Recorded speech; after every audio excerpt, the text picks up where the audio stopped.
Hey guys, Mark Holmes here with my buddy Cowboy Jobu, and as always, thank you guys for watching, commenting, and subscribing to the Jobu Sports Report. Without you guys, this literally does not work. You know, there is no more polarizing team than the Dallas Cowboys. What's amazing to me is how much people talk about the Dallas Cowboys that aren't even affiliated with the Dallas Cowboys. Haters are gonna hate.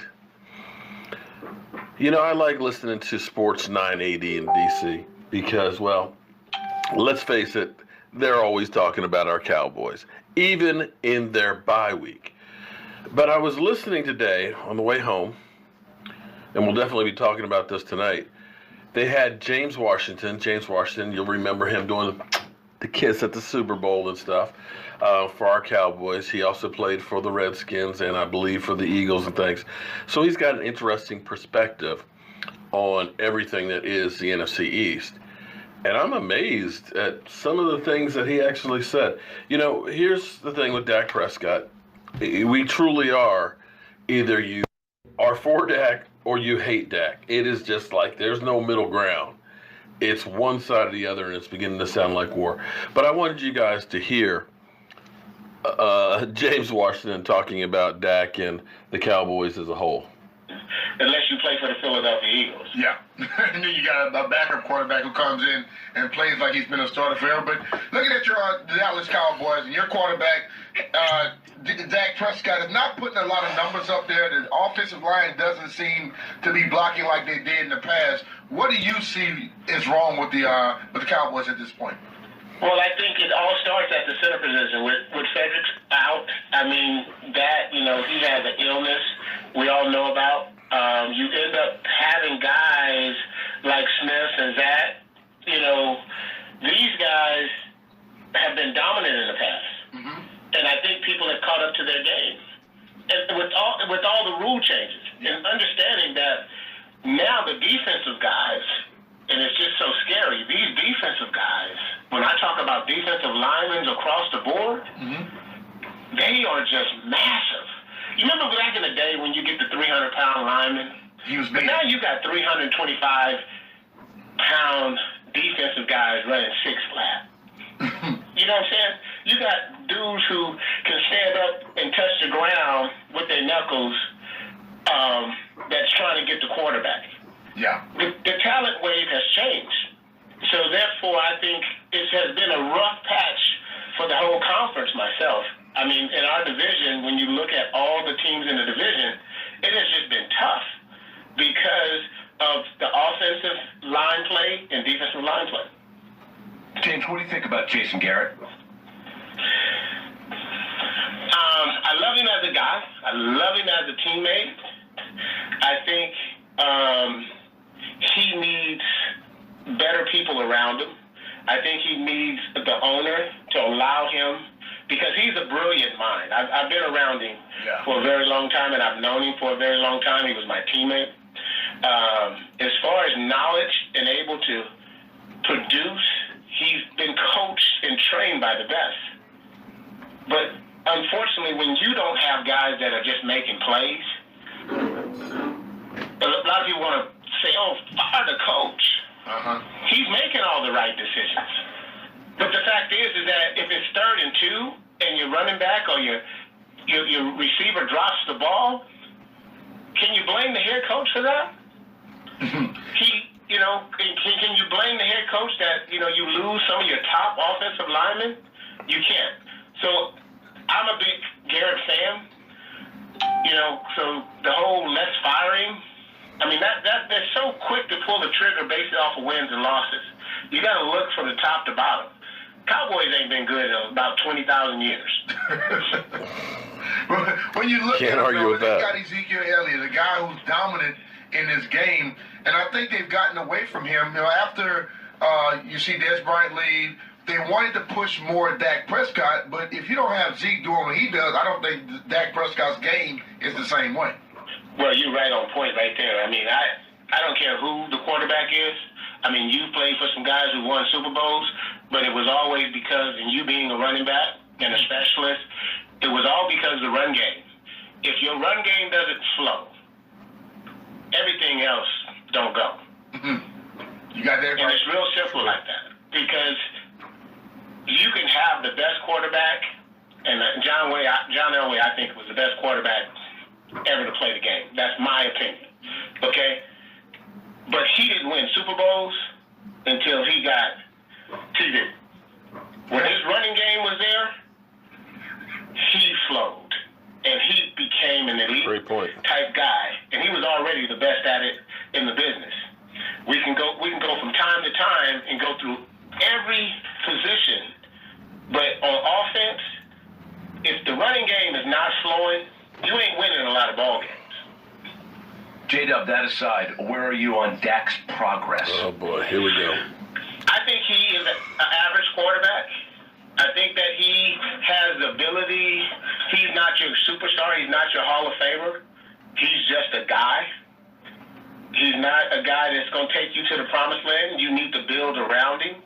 He needs that kind of support. A lot of people probably wouldn't say that in Dallas. They think he, I'm not saying because I played with Troy Aikman. Troy Aikman knew how to manage games. Troy Aikman knew how not to lose games. And Troy Aikman knew, as quiet as Troy Aikman was in a huddle, he knew how to move people. Dak doesn't do that. Do you think they made a mistake not bringing Dez Bryant back? No, because the fact is that this is a very soft league. When I say that, I mean, you know that because I was one of those guys in the locker room that I could tear up a locker room by some of the things that I say. May I put fighting on the field? Yeah. May it be fighting in practice because I want guys to be better? I think Dez is a distraction. And I think this locker room is too fragile. They don't have enough quality leaders. I think to move, and his personality was too big for this type of team. So they made a decision because they didn't want it to be a distraction because he would come to the sideline complaining, and all it would do is kill the quarterback that they have. Dez has to have a quarterback that's confident. So when he comes back to the huddle and the quarterback say, man, why don't you just shut up and run your routes? Yeah. But with a young quarterback like this, it just would hurt the team. So what they're trying to do is build towards the future. It's not that Dez can't not play. It wasn't that he wasn't worth it. He was one of those guys that would be in the locker room, and he would just tear up the locker room. Ezekiel Elliott and the offensive line are the identity and the heart and soul. Is Dak one of the team leaders? Or is this new underperforming sort of mouse quiet wide receiver core, are they locker room leaders as well? I don't think you have a leader yet. I mean, if anything comes from leadership on that Dallas Cowboy offense, it comes from the offensive line. And when you got some of your key guys not playing at the level as expected, as that offensive line goes, that's how the Dallas Cowboy goes. And that is just point blank. As the Dallas Cowboy offensive line goes, that's the direction. Play action works better. 3rd and 2 works better. Yeah. Because when you cannot get 3rd and 2 on a consistent basis, you can get Jesus Christ to come back and coach. He'll get fired too. Probably so. But as you look at the NFC East now, and we called it black and blue back in the day because guys played so physical. Looking at it now, how do you see it panning out?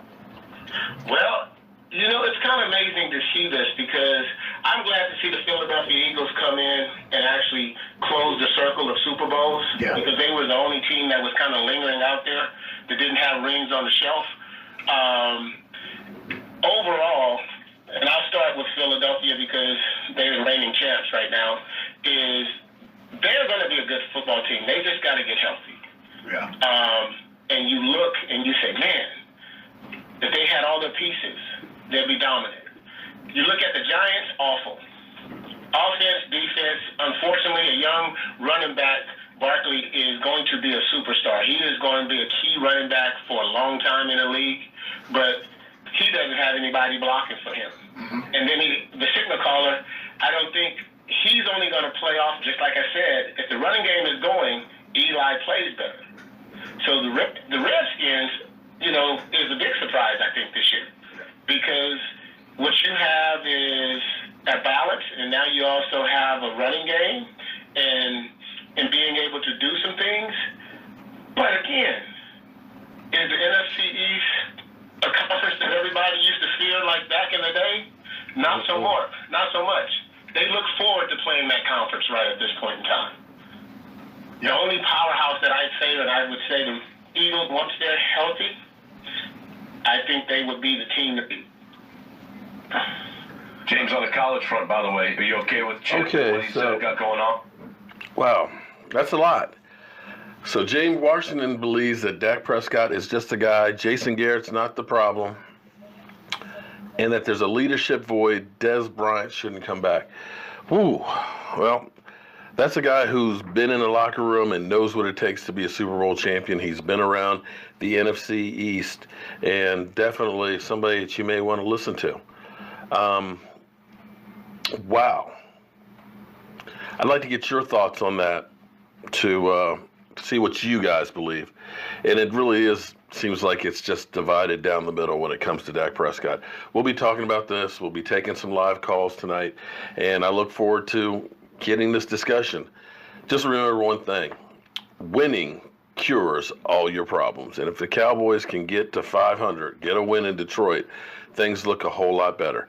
I'm Mark Holmes with Cowboy Joe Boo, and as always, thank you guys for being part of the Joe Boo Sports Report.